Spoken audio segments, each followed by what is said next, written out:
as music starts in the 20th century, we are using instruments.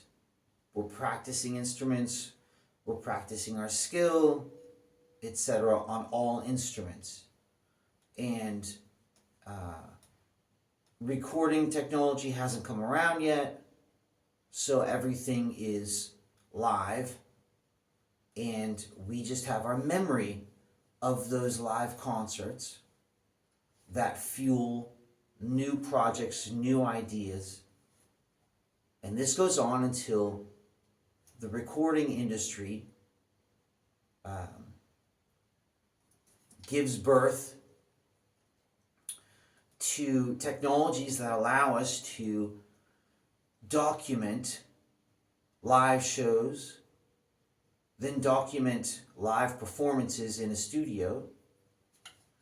And this, I'm going very fast, but this goes into the 70s and the 80s, where technology now, probably through the grace of the piano and the synthesizer, starts to take hold in live acoustic music, and you start to get a blend of computer-generated sound in live music. One of the first cases, probably, I assume, was the use of a synthesizer, which is being able to model other kinds of piano, other kinds of percussion, with the touch of a key. Now, there might have been some other smaller inventions that allowed you to do this, but the birth of the synthesizer really put that notion out there into the mass of musicians and the musical community as a new way to contribute music to their projects. And for the most part, it didn't really create any kind of moral problem.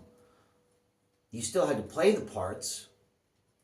If I was using a piano, or a synthesizer, and wanted to incorporate an organ sound, a dreamy effect sound, whatever, I could do this.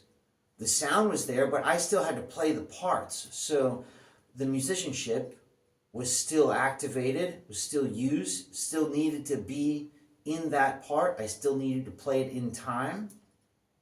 I still needed to find the pocket. I still needed to follow the harmonies. So I imagine, the synthesizer was warmly received when it came out.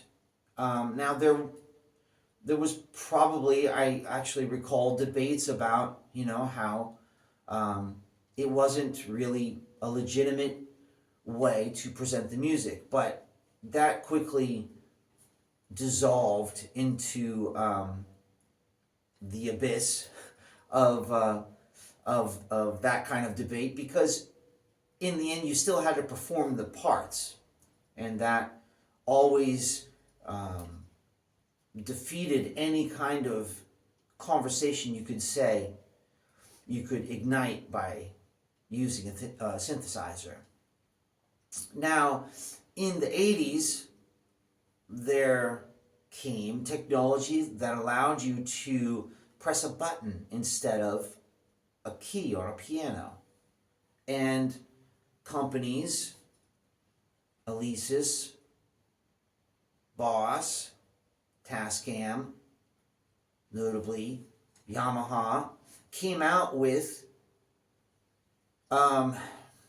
literally buttons on the synthesizer to create drum parts, to create effects. It's the same thing as a key, but the button wasn't weighted. You didn't have to worry about that aspect of playing the piano, right? You had to use your ear and hit that button in the right moment to get the sounds in pocket.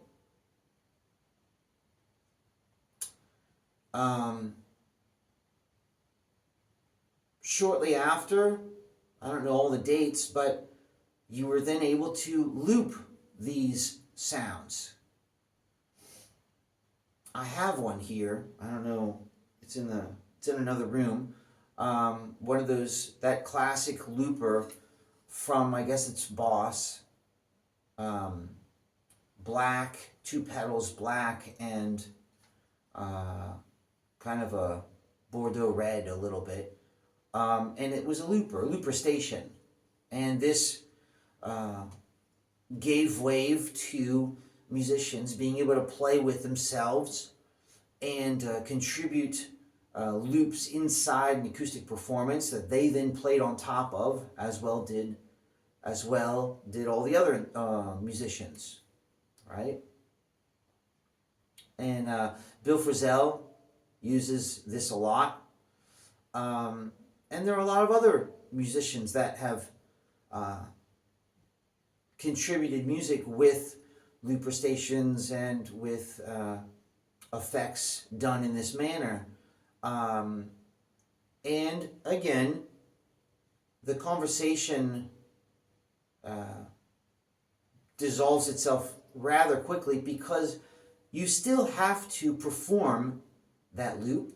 You still have to perform in it once you've made it. You still have to get it in place with the music around the loop. So there was still a lot of musicianship and a lot of listening going on to get that loop to work. Granted, it was made with buttons and not instruments, but you still had to hit those buttons in time and follow the right harmonies if you were using melodic lines or notes or whatever. And this was created an explosion in music, synthesized electronic music in the 80s and then certainly in the 90s. This fuels a lot of music in drum and bass, but still needed to be played, quote unquote, in time. Moving ahead, you have DAWs that come out that allow you to work and move those notes around without actually having played them, right? So you have your grid in any DAW, and you can literally use MIDI, which triggers notes in a sound bank, so it's no longer contained in the machine you're using. You press a key or a button, you get that sound, and then you can move this sound where you want in a DAW.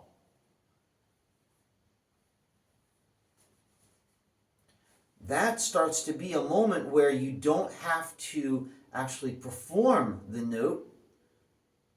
You just have to hear where it belongs, and then you move it into place. That conversation starts to have serious debate because you no longer have to be an educated musician, an experienced musician in performance to create functioning music. That's a big one. And so then, 90s, early 2000s, up until today, now there are a lot of people creating music that haven't put in the time to perform the music. to learn, scales, rudiments, ensemble formats, compositional techniques, the realities of the instruments themselves. So we're hearing a lot of things that literally aren't possible, whether it's playing 5 notes on one saxophone or 7 in one note, right? So you can literally layer notes with MIDI to create chords with the sound of a saxophone. And not only, you can't do that obviously by yourself on the instrument. So it creates a debate of, whether it's a worthy cause or not. But that still takes, if you want to go down that road, it still takes a lot of understanding and harmony and melody to create enough material to go through a song. You might create loops and you might create little vamps, but that's a very intense, complicated endeavor if you want to create music like that throughout your song. One of the classic things that was done in the 80s and still done today is creating a drum loop. And a lot of people would make drum loops and then put music over top of it. Rap music, pop music, all kinds of popular music use drum loops. If they don't use them entirely, they'll use them in segments of their song. And this was probably one of the first steps in using electronic music not having been performed in a song. That is to say, I figure out the drum part I want, type it in, literally pushing buttons in place or moving them around in the DAW when that came about, and then performing the rest of the music over top of that. And you see all musicians, you see a lot of musicians, I wanted to say all kinds of musicians using that method, from Prince to Sting to Michael Jackson, and it goes, it's documented in a way that's not trying to hide the fact that they're doing that. You can see a moment with I guess it's called Bring On the Night by Sting, where he's literally tapping in the beat on his machine. And one of the things that kind of was unspoken, I guess certainly in the 80s, less and less in the 90s, was the fact that, okay, I might type that in or tap it in, whatever, but then I'm going to ask Omar Hakim to play it for real. And it's just acting as a guide, as a compositional tool before the band gets there. And then some bands left it there as a stem, for example.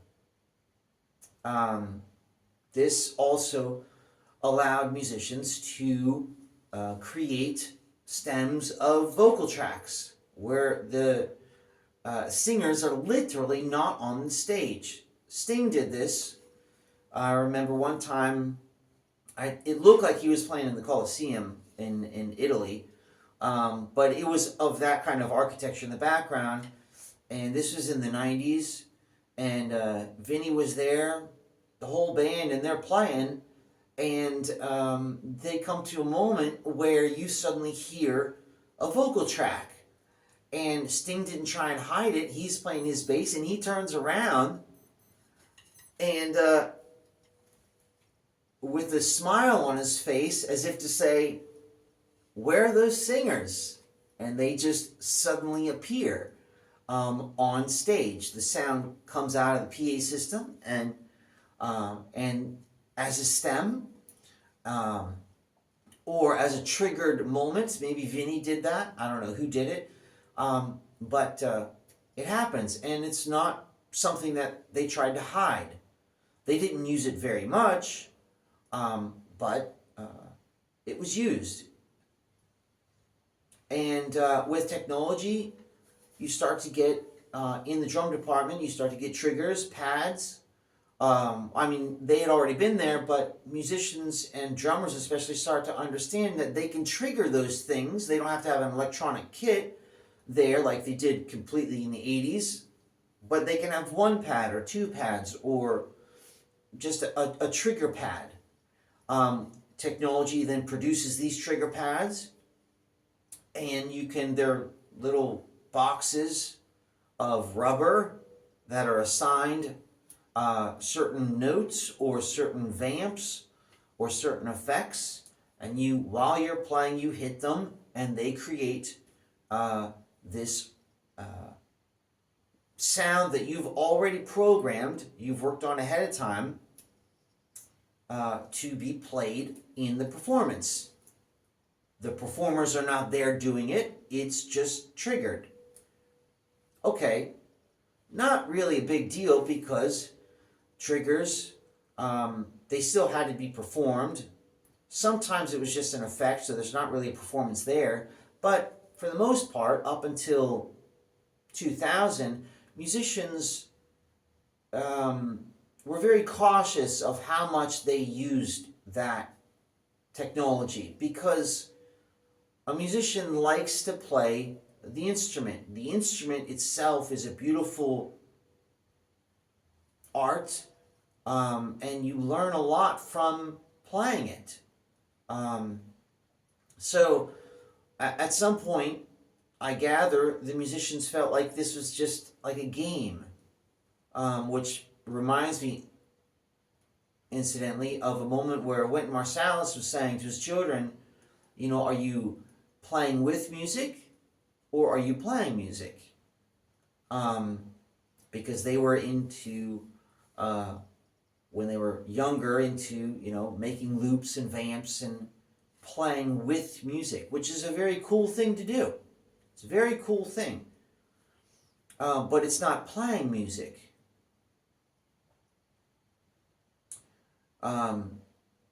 It's playing with music. It's a very subtle nuance. Anyway, moving on. But all of this stuff pretty much, as I said, was used cautiously.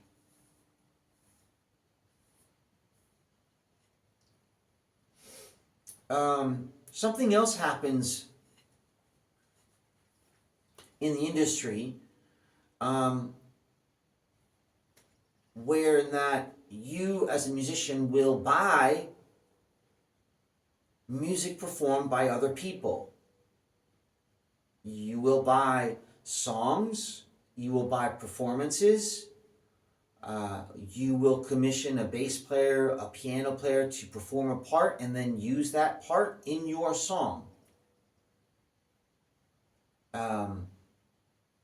You can also buy sound banks of effects, of vamps, of drum grooves, and when the technology allowed that to happen in a more practical, efficient way, we start seeing the development of sound banks with CDs. You buy a CD full of drum grooves. You buy a CD full of piano parts, bass parts, saxophone, weird stuff. And so there was a moment there where everybody was interested in having the top of the line sound bank.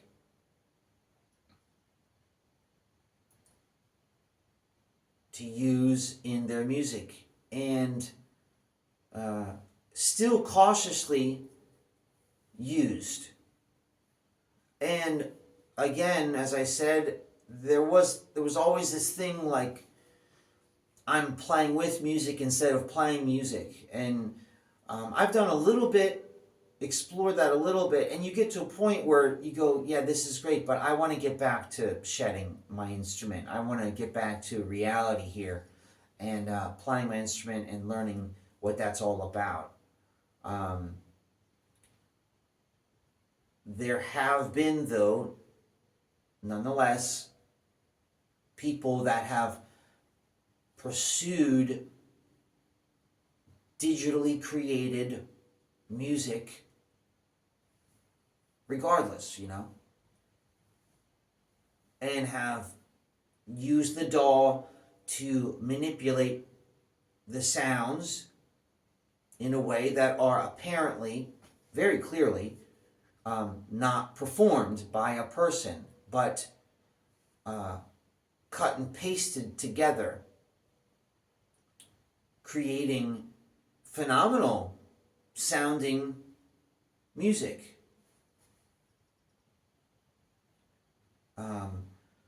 I think of bands like Squarepusher and Aphex Twin.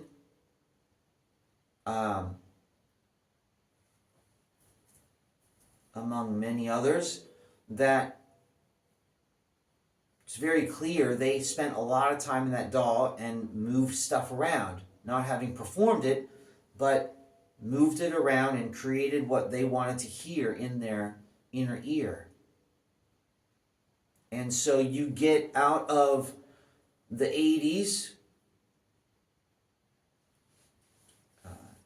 the birth, cultivation of electronic music in America, certainly in Europe, the French, among many other European countries, love the use of electronic music. It's very practical in a society that doesn't have the same degree of musical culture. There's a lot of ethnic music in Europe, in France, that I've witnessed, but within the actual development of children in the music system, in the school system, there's not a predominant marching band, jazz band, symphonic band, choir. That culture is very, very, very American. When you go into Europe, you have, for example, in France, you have conservatories that educate children on solfege and harmony, playing a flute, and that grows into the orchestra, and those children are prepped for a classical world or the continuation of the conservatory, but it's not something that was almost kind of mandatory for me in my education in America. Music wasn't mandatory, but you had to do the arts in the public school system. The conservatory in France, for example, is something else. It's not in the public school system. It's not proposed there in the public school system. You have to finance your children going to the conservatory on top of going to the school. So, and I've never seen a situation in other countries where the music program was as in-depth as it is in a lot of areas in America. So if you're a kid wanting to get involved in music in France, let's say, you go to the conservatory, that gives you a good background on music notation and solfege in the classical world. You need to have a little bit of money to do that, so that whether your parents have that money or not, I don't know. In America, it was there, part of the public school system. But it's a very time-consuming thing on top of very, very long days in the public school system doing all the other subjects. So why am I saying all this? Because in that environment, electronic music becomes the option. I want to get into music, and electronic music facilitates that that desire. I can sit with the synthesizer, I can sit with my DAW and create drums, bass, guitar, saxophone, trumpet, everything. Without having to go to school, I can just work on my own. I have a student that's doing that on top of his school and his drum class. And I always ask him what's going on. He shows me, and he's getting very advanced in it. But it has always kind of been a European thing. And I think when you look back at electronic music, especially in the 90s, 80s, 90s, the amount of Europeans making electronic music is overwhelming compared to the rest of the world.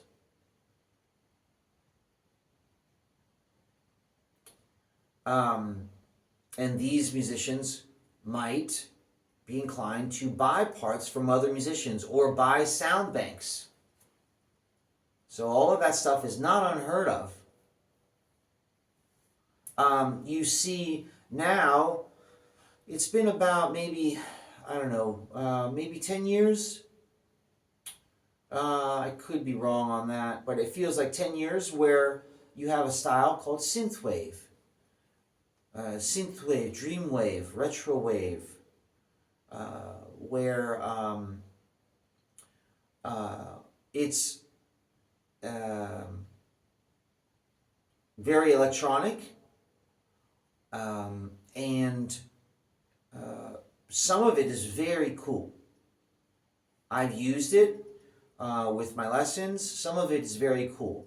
But because it's electronically produced, it tends to have a kind of shallowness.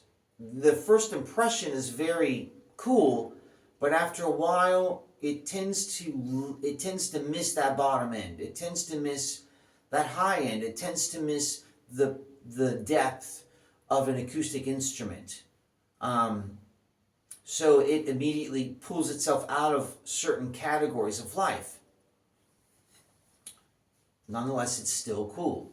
And for the most part, entirely electronically produced.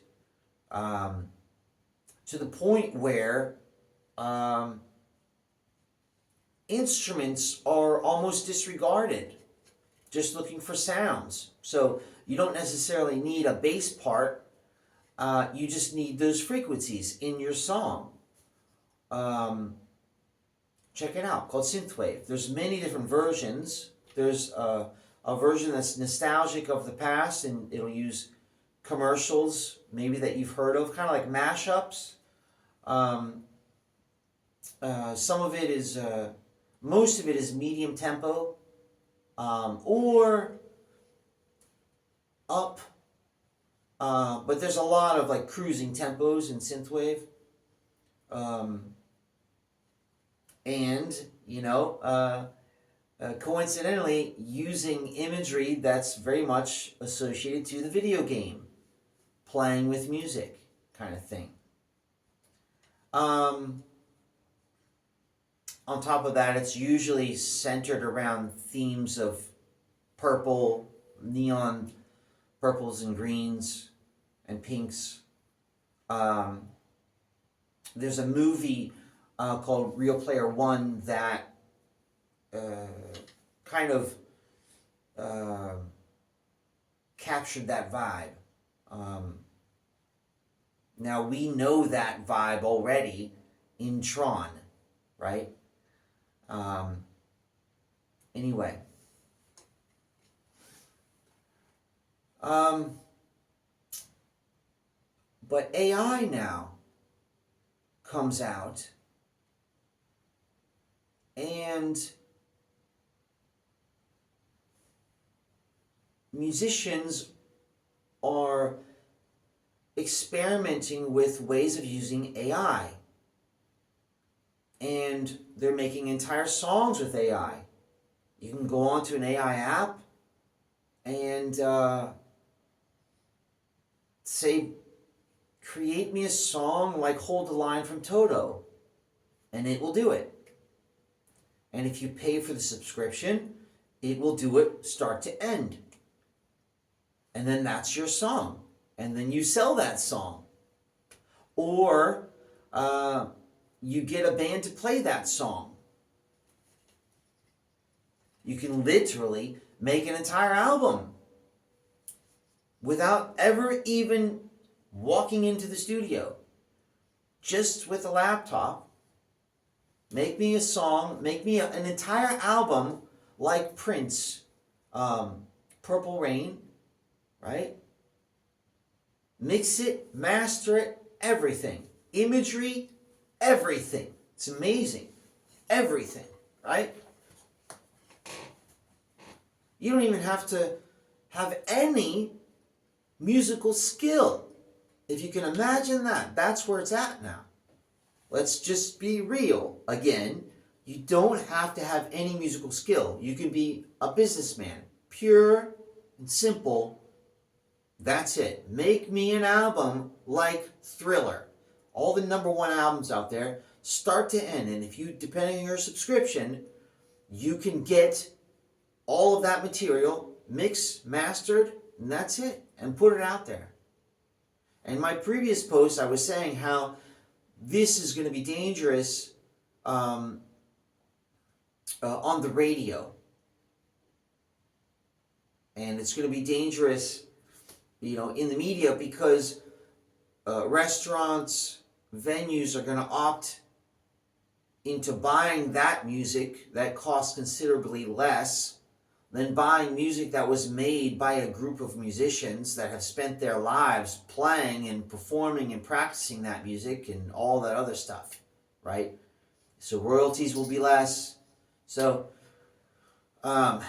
that's kind of a problem. I don't know where that's going to go. And I've already seen that incidentally. People doing it not as straight as I just said, but saying, well, let's take Led Zeppelin, I don't know what album, pick a Led Zeppelin album, and let's do it in the style of the 1950s. And let's create all the decor of the 1950s. And the sound and everything. And I have literally seen entire albums up on YouTube created entirely by AI. And you go, okay, that's cool. For me, that's about it. It's like a gadget. It's an interesting conversational piece, but that's about it. Because I'm into music to hear the people performing it, to learn about people and humanity. Not that. But there are people that are interested in that. I think the musicians out there, most of them are not interested in that because that's not why we got into music. We didn't get into music just to hear it. Musicians get into music to feel performing it. That's why we like it. What is it? feel like in my mind and in my body and in my ears and in the room when I hit this crash? What's that feel like? And can I control that? And can I, express something on this that makes me feel good? And there's a return. It's not just about your ears. It's also about the humanity and the physical interaction you're getting when you're learning the instrument. And, performing music lends itself to environments that are also very, very satisfying, not only for you, but for the public.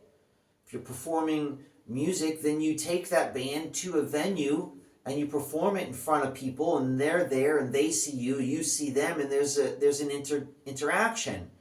If you're just doing electronic music like that Led Zeppelin album in the 1950s, where's the band? There is no band. Now, if you do make a band to do that, that's another story. Now you have an interaction possible, right? And that's very much like it used to be in the 80s, where Sting might start this part, but then ask Omar Hakim to play it, or Kenny Kirkland, live. So electronic music, and that's kind of always been the rub with electronic music. It doesn't create an environment conducive of interaction in the way that acoustic music does. Electronic music finds its niche in raves and in the DJ community, where there aren't any musicians up on stage, or very few, and there's an interaction between the DJ and the public, and within the public themselves. That's a very different environment than a pop gig. It's very different, and it also tends to be of a certain age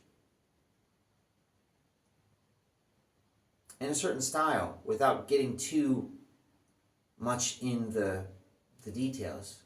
But I think you understand what I'm saying.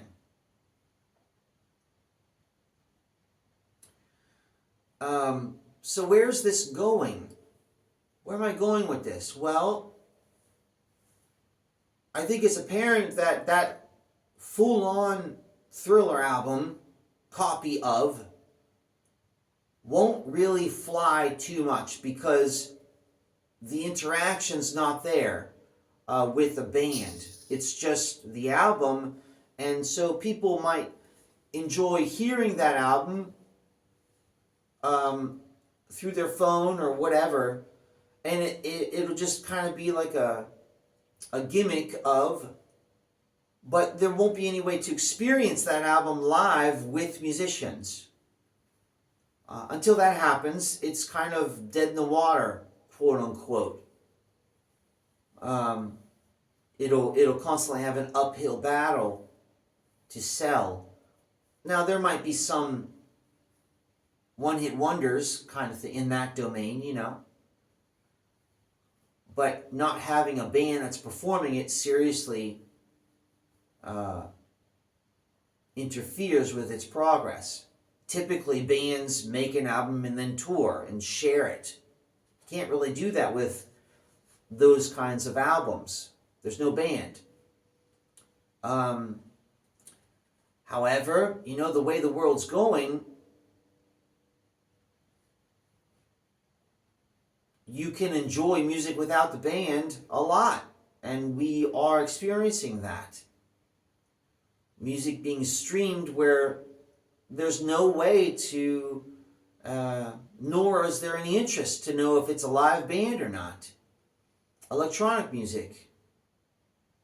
And so this is where this post is going. AI will certainly become the new technology for electronic musicians. Absolutely. Absolutely. Instead of having a musician, quote unquote, sitting pressing buttons to get their bass part, get ready, you're just going to go to AI and say, play me, give me a James Jamerson bass part, please. And it'll spit it out to you. You'll take that part, instead of working on that part, you'll take that part and just adapt the music to it. So then you might play drums to it, you might play piano, saxophone. You'll use AI for that missing part that you can't do. Like they did with drummers in the 80s. Granted, they had to still type it in, but AI is going to be used like that. Absolutely, for sure. Here's this song, I need a string section. So instead of using the composer with the sound bank to write out that string section in the DAW, potentially write it down first and then put it in note by note with the MIDI keyboard into the DAW, or perform it live, or trigger it in, you just say to the app, I need a string section in 4/4 in this key of F, and I imagine the more you pay on the apps, the more involved the AI will be. The more you can ask of the AI. So we are absolutely going to see AI being used for electronic music. Absolutely. Without a doubt. Without a doubt. And it'll be funny to see the old school electronic players and the debate they're going to have with the new school electronic players using AI to create their parts. That's going to be hilarious. We will absolutely see this. Now, it's not unheard of to commission somebody to play a bass part. I do it. Everybody's done it. It's not unheard of to commission somebody to write a song for them, a ghostwriter. Everybody's done it. Everybody. I mean, Prince has done that 1,000 times, it seems, for a lot of other people. And then they never mention that it was Prince that actually wrote that song. Never mention it, and it comes out as their song. Even in the liner notes. And so Prince will write this song, give it to the Bangles, for example, and you never know in the liner notes this was written by Prince. It's just not there. And Prince gives up that credit, that liner note. I don't know what was behind the scenes. Prince is pretty good as far as business is concerned, and he probably said, fine, you don't have to put me in the liner notes, but there's going to be royalties or something, some kind of credit. He was very, very straight about all of that stuff his whole life. But it doesn't have to be like that. That song by Whitney Houston, Shoop, that wasn't her song. That was somebody else's song that she used.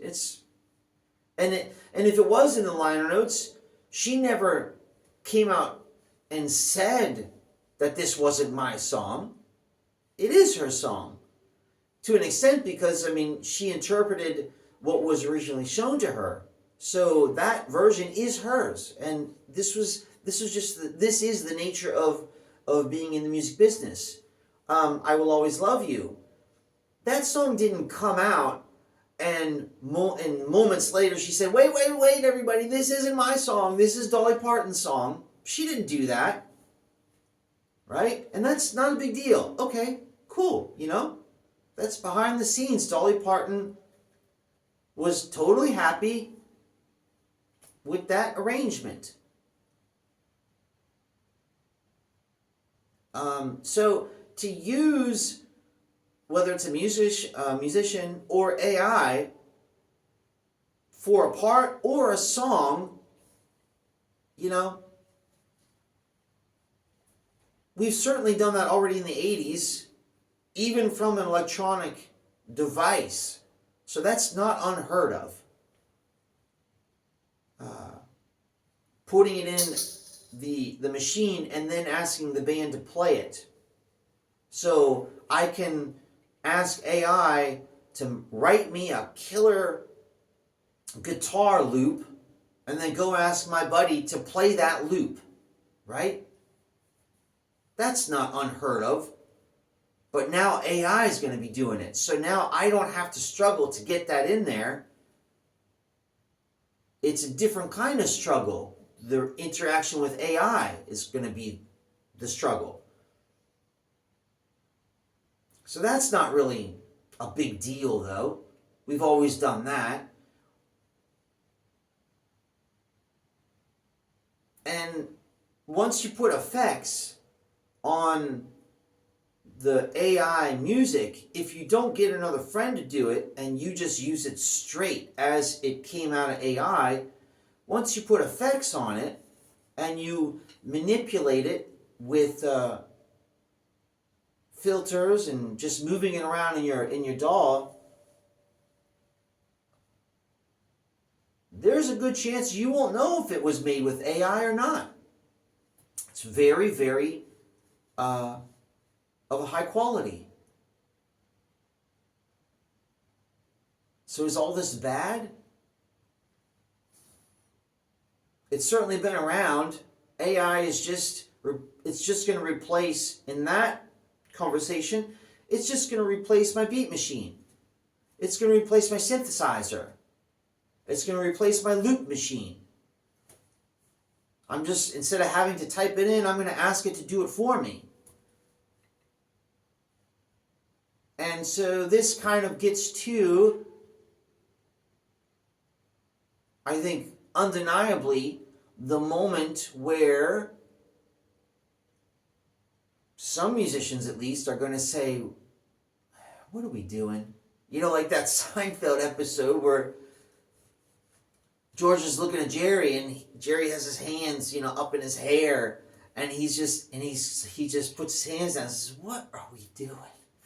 What's going on? It might end up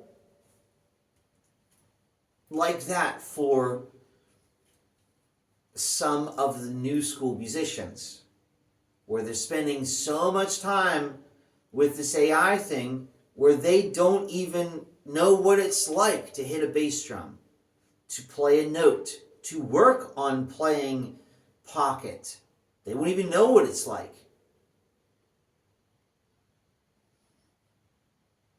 What does all that mean? That means that electronic music will definitely be replaced with AI.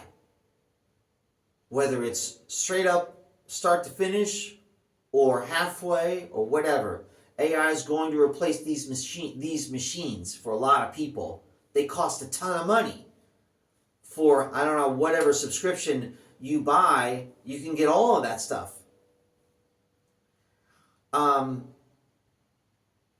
And we are most certainly going to see people that choose to make their living with AI music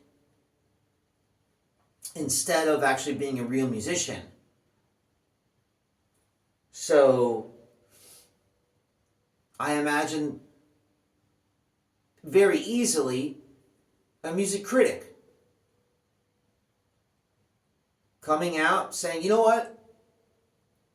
I know a lot about music. I know a lot about history of music. I know a lot about what was used. How about I give it a shot? And make music the way I think it should be made with AI. Okay. You know? Is that going to keep me from playing these drums? No. And there's a lot of people out there like that. It's seeing acoustic music is an experience that a lot of people enjoy, as is the theater. When you go see a symphony and you see all of the work that's involved, be it in a symphony or an acoustic performance, that's a touching experience. While you're there listening, you are also recognizing all of the different parts that had to come together to make this work, and all the different lives that it touches doing that music.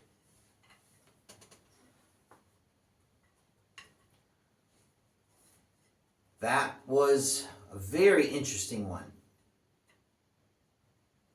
So, more news to come, but you can be sure that AI will be replacing electronic music. And it probably already has, without us even knowing it. Thanks for watching. More always on the way. Ciao.